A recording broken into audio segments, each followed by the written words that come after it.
Hi. ഇന്ന് എത്രാമത്തെ ദിവസാ? ബാക്കിയുള്ളവരൊക്കെ എവിടെ പോയി?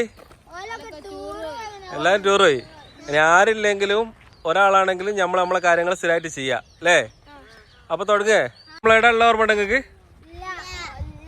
താഴെ ഓമശ്ശേരി എന്ന് പറഞ്ഞാൽ ഓമശ്ശേരി പഞ്ചായത്തിൽ താഴെ ഓമശ്ശേരി പറഞ്ഞ സ്ഥലം. അവിടെ പിന്നെ ഒരു ഷട്ടിൽ കോർട്ട് ഉണ്ട്, അതിൻ്റെ മുന്നിലുള്ള സ്ഥലമാണ്. അപ്പോൾ നമ്മൾ തുടങ്ങല്ലേ? അപ്പോൾ നമ്മൾ കളിക്കണമെങ്കിൽ കളി പഠിക്കണമെങ്കിലൊക്കെ ഗ്രൗണ്ട് തന്നെ നിർബന്ധമല്ല. ഇതേ മോഡൽ എന്താ പറയുക, ഒഴിഞ്ഞ സ്ഥലങ്ങളിലും നമുക്ക് ചെയ്യാം. അപ്പോൾ നമ്മൾ ഇന്ന് ഇവിടുന്ന് ചെയ്യാം കേട്ടോ. ഇന്ന് നമ്മളപ്പോൾ ചെറിയ കുട്ടികളല്ലേ ഉള്ളത്. അപ്പോൾ നമുക്കിന്ന് ചെറിയ കാര്യം ചെയ്യാം. ഇന്ന് ബോൾ അടിച്ചെടുത്തിട്ട് നമ്മളെ മക്കൾ എങ്ങനെ സ്റ്റോപ്പ് ചെയ്യണമെന്ന് വെച്ചാൽ നമ്മൾ നോക്കി അതിലെന്തോ തെറ്റുണ്ടെങ്കിൽ നമ്മൾ തിരുത്തി കൊടുക്കുകയും ചെയ്യാം. അപ്പോൾ ഒരാൾ അടിച്ചെടുക്കുക, വേറെയുള്ള ഓരോ ആൾക്കാർ ഇങ്ങനെ സ്റ്റോപ്പ് ചെയ്യുക. എന്നിട്ട് എന്താണോ അതിൽ കുറവുള്ള വെച്ചാൽ നമുക്ക് അങ്ങനെ ചെയ്യാം. ഓക്കെ? അങ്ങനെ തന്നെ. അടുത്താള് ഷാനയോ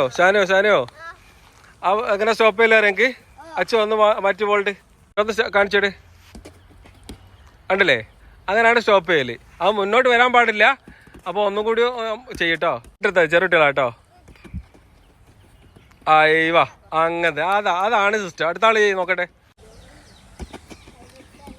വാ. ആ സ്റ്റോപ്പ് ചെയ്തൊക്കെ കറക്റ്റാണ്. പിന്നെ ബോൾ അങ്ങോട്ട് പോകാൻ പാടില്ല. നമ്മളാ സ്റ്റോപ്പ് ചെയ്യണ ബോൾ അവിടെ തന്നെ നിൽക്കണോ? ഓക്കെ? അത് മെല്ലായിട്ടാ. കുറച്ചുകൂടി വെയിറ്റിലാണെങ്കിൽ ബുദ്ധിമുട്ടാവും. ഓക്കെ? ഒന്നൊരു കാര്യം ചെയ്യാം. ആദമേ കുറച്ച് വെയിറ്റിലിട്ടോക്കെ. അതമ്മ നിൽക്ക്. അതമ്മേ ബോളെങ്ങനെ മുന്നോട്ട് പോകരുത്. എത്ര പവറിൽ കളിക്കുന്ന ഇത് പവറിൽ വരും. അപ്പോൾ ഒന്നുകൂടി ചെയ്. വാ. അത്ര സിമ്പിളാണ്. കണ്ടില്ലേ? ഇപ്പം മനസ്സിലായില്ലേ? അപ്പോൾ ഇങ്ങനെയാണ് നമ്മൾ ബോൾ സ്റ്റോപ്പ് ചെയ്ത് പഠിക്കേണ്ടത്. മനസ്സിലായോ? അപ്പോൾ ഇത് വീട്ടിൽ നിന്ന് പ്രാക്ടീസ് ചെയ്യണം കേട്ടോ. എന്നാലേ ഇക്കാര്യം നമുക്ക് മുന്നോട്ട് ചെയ്യാൻ കഴിയൂ. ഗോളി പോസ്റ്റിൽ ആളുണ്ട്. ഷൂട്ടിൽ എങ്ങനെയാണ് പവർ വരില്ല എങ്ങനെയാണെന്നൊക്കെയാണ് നമ്മൾ നോക്കണത് കേട്ടോ. ഇങ്ങനെ ഓടി വാ. ബോൾ അടിക്കണ്ട, ഓടി വാ. അടിക്കും പോലെ കാല് നിലത്ത് തട്ടരുത്. ബോൾ മേലെ അയക്കണം കറക്റ്റ് കോണ്ടാക്റ്റ്. പിന്നെ കുറച്ച് മുന്നോട്ട് ചാഞ്ഞും കാഞ്ഞ്. ഇനിയിപ്പോൾ വേക്കോട്ടല്ലേ അതിന് മുന്നോട്ട് ചാഞ്ഞും കാഞ്ഞ് അടിക്കണോ? ഒന്നടിക്ക്.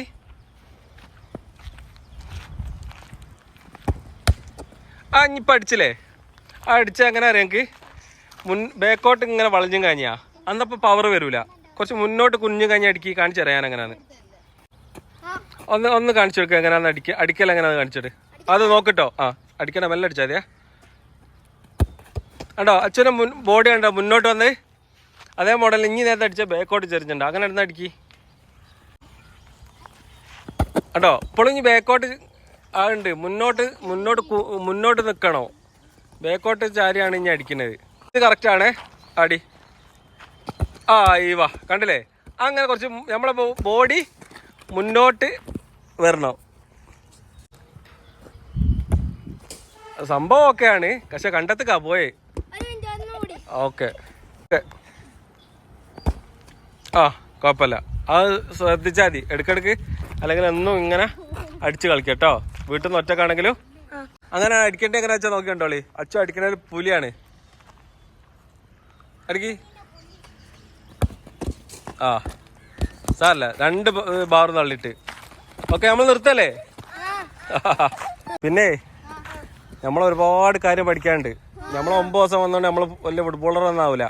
നമ്മളിത് പഠിക്കുന്നത് വലിയ ഫുട്ബോളർ ആവാനല്ല, ഇതിൻ്റെ ബേസാണ് നമ്മൾ പഠിക്കുന്നത്. അപ്പോൾ ഷൂട്ട്, സ്റ്റോപ്പ് ചെയ്യൽ, അങ്ങനത്തെ ഒക്കെ കുറേ പഠിക്കാനുണ്ട്. അതൊക്കെ നമ്മൾ ചെയ്യുന്ന കാര്യമൊക്കെ വീട്ടിൽ നിന്ന് പ്രാക്ടീസ് ചെയ്യാണ്ട് കാര്യം നടക്കില്ല. അപ്പം നാളെ മുതൽ നമ്മളെ ഷൂട്ടും സ്റ്റോപ്പ് ചെയ്യലാണ് മെയിനായിട്ട് പഠിക്കുക. നിങ്ങൾ പുരേന്ന് ഇതൊക്കെ ചെയ്യണം. ഓക്കെ, സെറ്റല്ലേ? നമ്മൾ അതിൻ്റെ പോയല്ലേ? ഓക്കെ, എന്നാൽ നാളെ മറ്റന്നാളോ നമുക്ക് ബാക്കി ചെയ്യാം. Okay, by.